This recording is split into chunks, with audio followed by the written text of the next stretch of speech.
foundation of this country's legislation is the Declaration of Independence.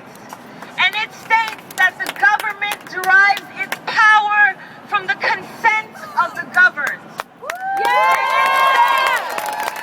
That the government is an entity instituted to secure the people's rights to life, liberty, and the pursuit of happiness.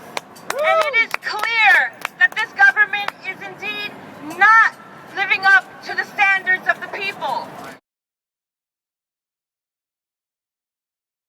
Thanks a lot, man. I really appreciate it. You don't think America's capable of overthrowing a certain branch of the government?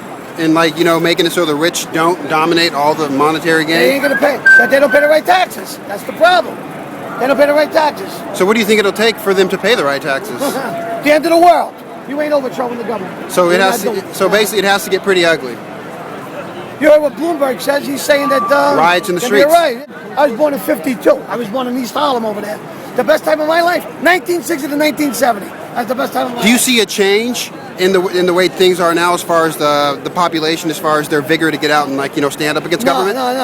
Hey, in the 60s and 70s, everybody was together. Everybody's trying to do their own thing today. Nobody's around no more. Yeah. Everybody's trying to do. But as far as the rich paying the right taxes, they ain't gonna make it. It ain't gonna happen. You don't think it's gonna happen? What, the Fortune 500? They're gonna pay the right taxes? Forget about it. And how does that feel being a sailor or a soldier working for the military and coming to realize that pretty much everything you've been told is a lie? Well, that's a hard thing to come to the realization of, and that's why you have a lot of veterans who are conflicted. Some of them still want to find justification for their sacrifice or for their mental illness. Do you think that there's justification for some of that sacrifice? There's no justification for sending them off to an illegal war. No, of course not. So they have to find some reason for living besides that.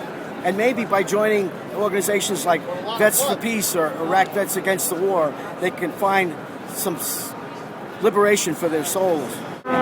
So how does this make you feel here, seeing all the people come out? I think it's great that everyone is kind of gathering because a lot of people here most everyone here basically has the same kind of goals and interests here and concerns with the government and just everything going on. And I think it's wonderful that people are getting together and really kind of showing all their support for this. Do you think that we'll be able to, you think this movement will kind of manifest into something that we saw overseas like in Egypt or Yemen? I hope it doesn't get too violent, but I think it's definitely going to grow and, what happens.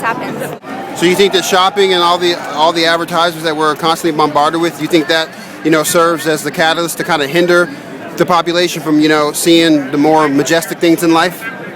I think that's part of it. There's a lot of things that hinder people.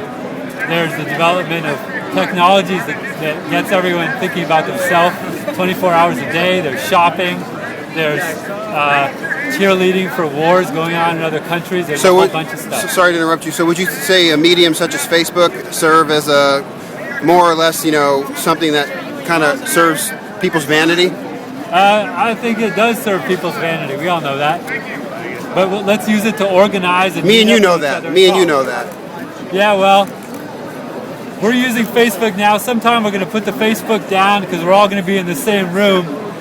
And we're going to be out in public, and we'll just be able to talk to each other right there. This is the beginning of it right here. This is the beginning? Yeah, this is the beginning. You need a spark to start it.